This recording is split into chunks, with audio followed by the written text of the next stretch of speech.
NEET paper leak मामले की, जिसमें बिहार के ईओयू ने एक और आरोपी को पकड़ा है। ईओयू ने जिस शख्स को पकड़ा है वो सॉल्वर गैंग का सदस्य बताया जा रहा है, जिसकी गिरफ्तारी भी नालंदा से हुई है।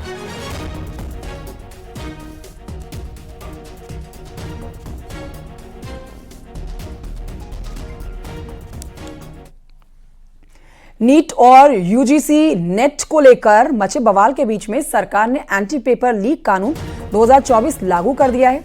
इस साल फरवरी में यह कानून पारित हुआ है। सरकार ने कानून की अधिसूचना जारी कर दी है। नए कानून में परीक्षा में गड़बड़ी के दोषियों को 3 से 10 साल तक की सजा का प्रावधान है। साथ ही 1 करोड़ तक का जुर्माना भी लगाया जा सकता है दोषी पाए जाने पर। केंद्र सरकार का इस कानून को लाने के पीछे का बड़ा मकसद है सार्वजनिक परीक्षाओं में पारदर्शिता बरतना। साथ ही परीक्षार्थी इसके लिए आश्वस्त रहें कि किसी तरह की कोई गड़बड़ी नहीं हो पाएगी।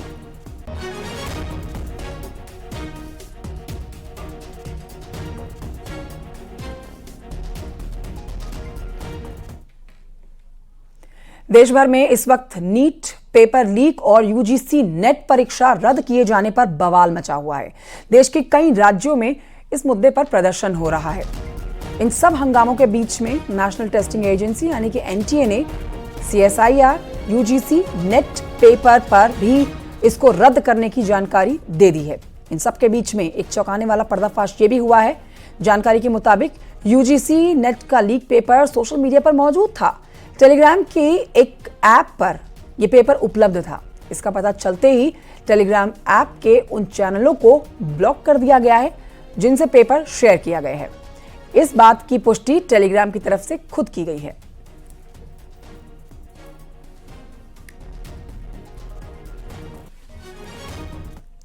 उधर नीट पेपर में एक और बड़ा अपडेट अब तक पहुंचा देते हैं, जिसमें ईओयू के रडार पर एक संदिग्ध प्रोफेसर भी है। ये संदिग्ध प्रोफेसर जांच में एक बड़ा पर्दाफाश हुआ है इसको लेकर।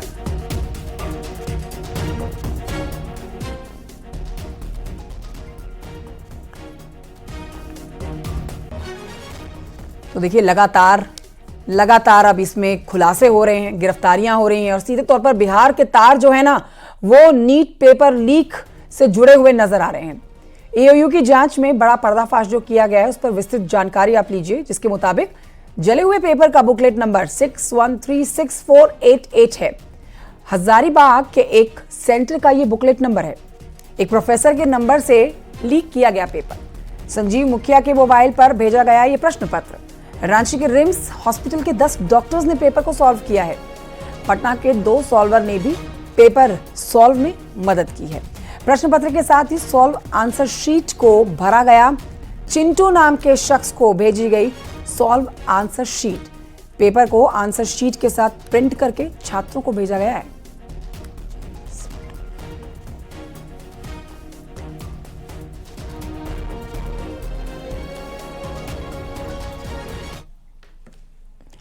वहीं यूपी कांग्रेस प्रदेश अध्यक्ष ने भर्ती प्रक्रिया में गुजरात में कॉन्ट्रैक्ट दिए जाने पर भी सवाल उठाए हैं। ये हैं नेट से लेकर जितने आप यूजीसी है सब में पूरी तरीके से अगर साफ पारदर्शी जांच होगी तो सब में गुजरात के लोग और उनका इन्वॉल्वमेंट आएगा और वो अलग अलग स्टेट्स से इसको मैनेज भी कर रहे हैं। हर जगह से गुजरात के लोग इसमें आए। मैंने बनारस से बात उठाई थी। सारे काम आप देख सकते हैं, पूरा काम बनारस में वहां मिला हुआ है। सारे स्मार्ट सिटीज के सारे काम गुजरात के लोग काम कर रहे हैं। मोदी जी और अमित शाह इन्हीं के पूरे इनके भक्त लोग। तो मैं इतना ही कहना चाहूंगा कि सीधे सीधे पूरा गुजराती लॉबी मिलकर इस देश के भविष्य को खराब कर रही है, बर्बाद कर रही है। संजीव उर्फ संजीव मुखिया ये वो शख्स है जिसे नीट पेपर लीक कांड का मास्टरमाइंड बताया गया है।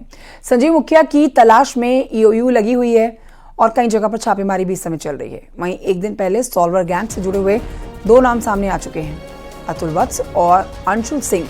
इन दोनों पर भी ईओयू शिकंजा कसने की पूरी तैयारी कर चुका है।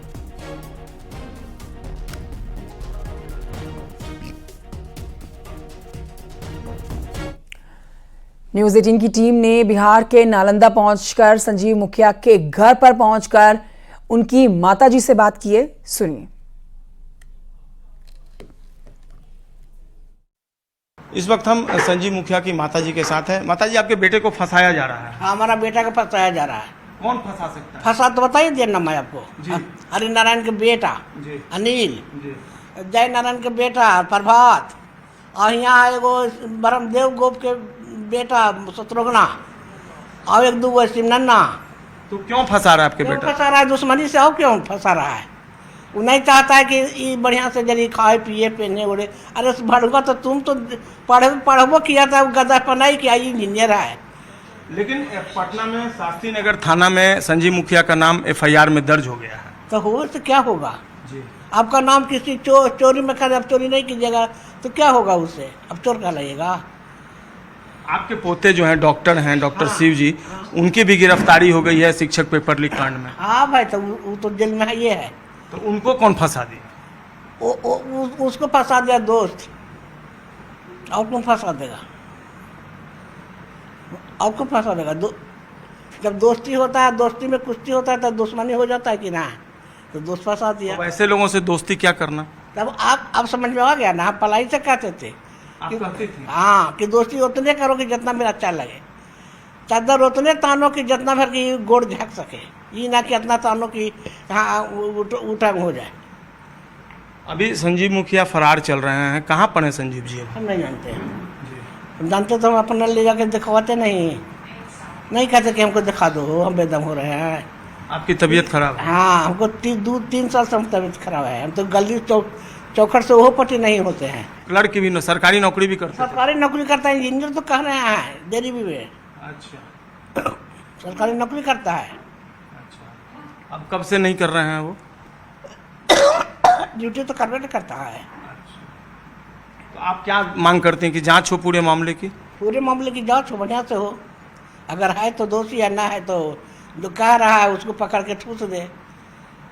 इलेक्शन ना है 2025 में हरिनारायण का, MLA का, उसी का दुश्मनी निकाल रहा है कि कहीं ना इलेक्शन में खड़ा हो जाए। एक और बड़ी खबर आप तक पहुंचा रहे हैं। NTA ने एक और परीक्षा रद्द कर दी है। NTA ने CSIR UGC नेट का पेपर रद्द कर दिया है। 25 जून से ये परीक्षाएं शुरू होने वाली थी। NTA की तरफ से कहा गया है कि लॉजिस्टिक दिक्कतों की वजह से परीक्षा को रद्द किया गया है।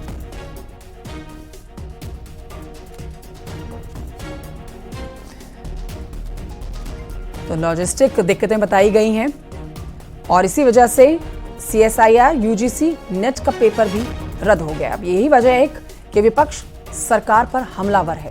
तरह तरह के सवाल उठाए जा रहे हैं।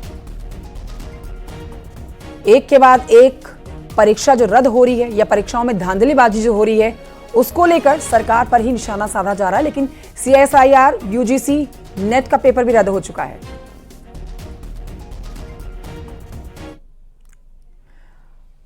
और आइए आगे बढ़ते हैं। कानपुर से एक बड़ी खबर आ रही है जहां पर 2000 के जाली नोट जमा करने का मामला सामने आया है। RBI ने 4 बैंक मैनेजर पर दर्ज करवाए केस। 2 दिन में RBI में जमा कराए गए थे जाली note. BOB, PNB, union bank, central bank का मामला। पुलिस की स्पेशल टीम करेगी इस मामले की जांच। सोर्सेस के हवाले से खबर। अमित गंजू और जानकारी इस पर देंगे। अमित गंजू, ये पूरी खबर विस्तार से बताइए। देखिए कंचन जी, मैं आपको बताना चाहूंगा, ये पूरा मामला कानपुर का है और कानपुर के उन बैंकों से जुड़ा हुआ है जहां 2000 के नोट तो बंद हो चुके हैं, मगर अचानक वो 2000 के नोट प्रकट होते हैं और एक एक करके वो RBI में जमा होते हैं। इनकी एक पूरी स्क्रीनिंग होती है। एक दावा अनुभाग सेल है, जब उसने देखा कि कानपुर के 4 अलग बैंक, जिसमें Punjab national bank, bank of Baroda और ऐसे इन 4 बैंक से 2-2000 के नोट 24 घंटे में, पहले जहां 16 नोट आए वहां अगले 24 घंटे में और आए, यानी 48 घंटे के अंदर नोटों का ट्रांजैक्शन हुआ। ये ब्रांचों के माध्यम से आया, जिसके बाद ये जाली नोट कहीं ना कहीं सामने समझ आ रहे हैं, क्योंकि 2000 का नोट चलन में नहीं। और ऐसे में वहां के जो दावा अनुभाग है उसके प्रबंधक ने कानपुर के 4 शाखा प्रबंधकों के खिलाफ मुकदमा दर्ज किया। इसमें काकादेव, नवाबगंज, नजीराबाद और थाने शामिल है। उसके बाद इसकी सूचना जब DCP सेंट्रल राम सेवक गौतम को लगी, उसके बाद इसकी एक टीम बनाई गई जो स्पेशल इन्वेस्टिगेटिंग टीम है, जिसमें सर्विलांस की एक टीम के सब इंस्पेक्टर है, एक इंस्पेक्टर और 3 कांस्टेबल्स को लगाया गया है और उनसे 3 से 5 दिन में इसकी रिपोर्ट मांगी गई है। यानी आने वाले समय में जिन लोगों ने जाली नोटों का हेरफेर करके बैंक में जमा कराने के माध्यम से RBI तक पहुंचाया है, इनके जाल को तोड़ने के लिए पुलिस ने भी अपनी खबर कस ली है। बहुत शुक्रिया आपका अमित गंजू, इस खबर पर विस्तृत जानकारी देने के लिए। नजर बनाए रखिए आप।